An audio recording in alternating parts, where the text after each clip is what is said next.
my comrades in gaming. How's it going? What's up, guys? Ryan 400 here. I hope you guys had a Merry Christmas and continue to have a good end of 2011 as 2012 rolls in here. We hope you guys got some good things for Christmas. You know, even if you got stuff you didn't want, you know, maybe you can put that to good use, lest it, like, fester in your closet with, like, a sweater or something. But, you know, it is what it is. You can't really dictate what you get. The gameplay today is Striker, primary weapon, kick grip, with a javelin secondary for, I guess, this would be my long range, I guess. I'm not really going to talk about that much about the gameplay, just because, you know, I wanted to talk about more about RPGs and that, since that's what I've been playing recently. And, you know, I'm a big RPG buff. If you don't want to listen to me, like, rant about RPGs and, you know, just discuss, like, some games in general, you know, you can mute me, put some music in the background, and just watch the gameplay. I get, like, 75 kills, I'm pretty sure, on the nose. Predator Missile, Reaper, AC-130 are my kill streaks. Believe I get 2 Reapers and 2 AC-130, so I had that working for me here. The one thing I will say about the gameplay is that Striker Shotgun is easily, by far, easily the best shotgun in the game. It has the best range, which is like the biggest detriment to shotguns. The power doesn't drop that much with range either. I didn't have damage or like the range proficiency as in this, so I'm sure if you put one of those on, probably damage, this gun would just be an absolute beast. I mean, it's already a beast now, so I guess it turns into like a vicious monster then. So, I mean, yeah. Striker, if you're going to go shotguns, go there. If you're playing really competitively anyway. If not, you could use the USAS or like the KSG, but, you know, that's that.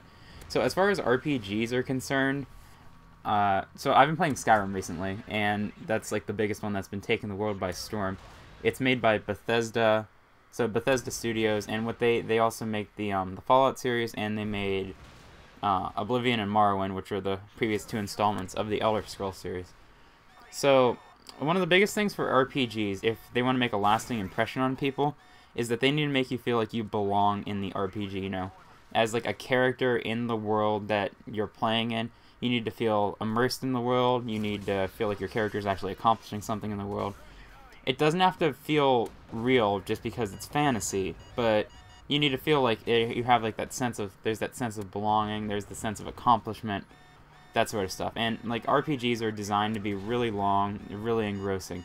If you don't get engrossed in the game, you don't have good story development or good character development, it's going to be one of those forgettable RPGs that a lot of people will just not remember at all. One of the ones that I played recently that I'm probably going to say is like forgettable is Infinite Undiscovery, which is made by Square. I think I'm about halfway through it, but like it's kind of like, yeah, like you've seen it before, that sort of stuff.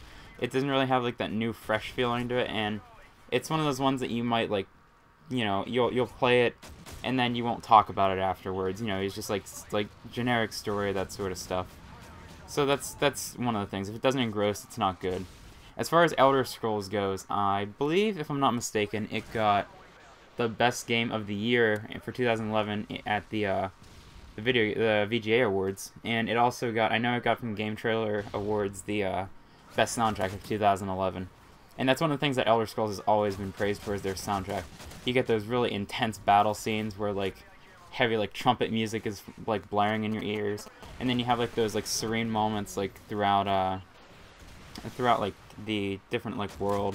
In this case it's Skyrim, and Oblivion it was like Cyrodiil, and you know, you just get that like amazing, very like serene grace type of thing going on, I guess. So that's as far as the music is concerned. You know, you get that, it really like complements the atmosphere well. Graphics are obviously amazing just because they put so much time into it. Storyline's also amazing, and character development. It's basically a very all-around game.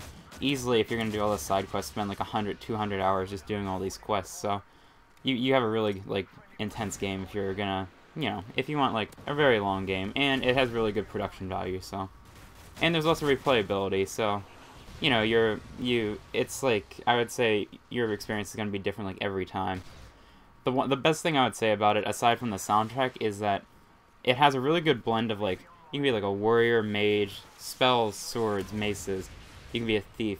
All of it is so well like blended together that there's not like one overpowering like thing. So like spells aren't overpowering compared to swords, that sort of stuff. And you can basically really customize your character, which sort of goes into like the next RPG, which I'm sort of playing alongside of Skyrim, which is Dragon Age Origins, which is created by, it's one of like the ones created by BioWare. And if you don't know, BioWare creates the Mass Effect series, so if you played Mass Effect, you'll see very similar things in Dragon Age. They have the same dialogue tree where a character talks and you basically have like more or less 3 or 4 options to choose from. You can persuade or intimidate. So that dialogue tree really, like, it's really useful in this game. It has that like back approach from the character where the camera angle is from to the back of the character. You can control, you have yourself and 3 party members, and you can control the party members individually. You can only control one at a time, but the computers will control the rest. And you can have different computer presets, or you can like set custom presets. If you set custom presets, you know, say you can set one so that the healer will heal like a character if his health gets below 50%.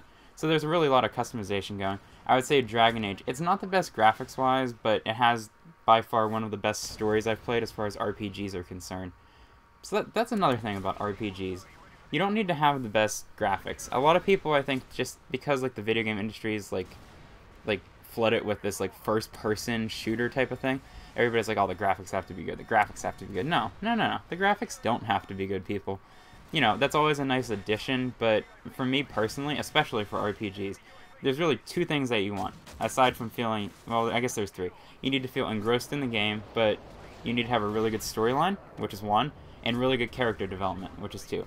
If you have those 2 things, and they usually go along side by side, but if you have good story development and good character development, that will be like one of the best games you will ever play. So that, I mean, that I think that goes without saying, but a lot of people really forget that, which is why I like a lot of the older games, like a lot of the older RPGs, such as like the Final Fantasies and like Chrono Trigger, that sort of thing, just because like they had really good stories. Graphics obviously aren't the best just because they're older, but you don't need graphics if you're going to tell a good story. You know, books don't need graphics to tell stories, so why would a game?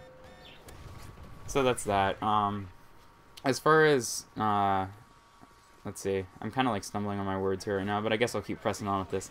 Like the 7th time I did this narration, so, you know, this is going to be like a one and done type of thing right now. So we'll continue anyway. As far as like the staple of like RPGs you always hear is Square and like the Final Fantasy series. As far as the Final Fantasy series, I can say I've played 3 of the main ones, which is Final Fantasies 10, 12, and 13. I did play 10-2, but I don't consider that like a major player in the Final Fantasy series. It was interesting, but you know, not the best as far as like compared to 10 at least. So as far as the Final Fantasy series is concerned, I played Tactics as well if you were curious, and I thought that was a really good Game Boy Advance game, and PlayStation game because it came out on both, but that's beside the point. As far as the Final Fantasy series is concerned, I would say easily for me that 10 is the best. It was turn-based. It had that like, it had the best character development of any RPG that I've seen. It was the first one I played too, so it was probably had that nostalgia thing going for it. A lot of people didn't actually like it because it had like that religious undertone to it, but I thought that was really interesting. And you know, religion's kind of a touchy subject at times, but you know, if you can make it fantastical in that, it hit it right on the nose. I thought story-wise it was good, but character development was absolutely phenomenal. I don't think you could have gotten any better. You know, I remember all of them: Titus, Yuno, Waka, Lulu, all those characters. So I don't know, it just stuck with me. Probably because it was the first one I played, but I never played Final Fantasy VII, so don't be hating. Don't be hating on me here. But yeah, I mean, I'm sure it's good. I never actually played. I wanted to play 9 next, so if you guys had any like advice on like what Final Fantasy to play next, you can let me know.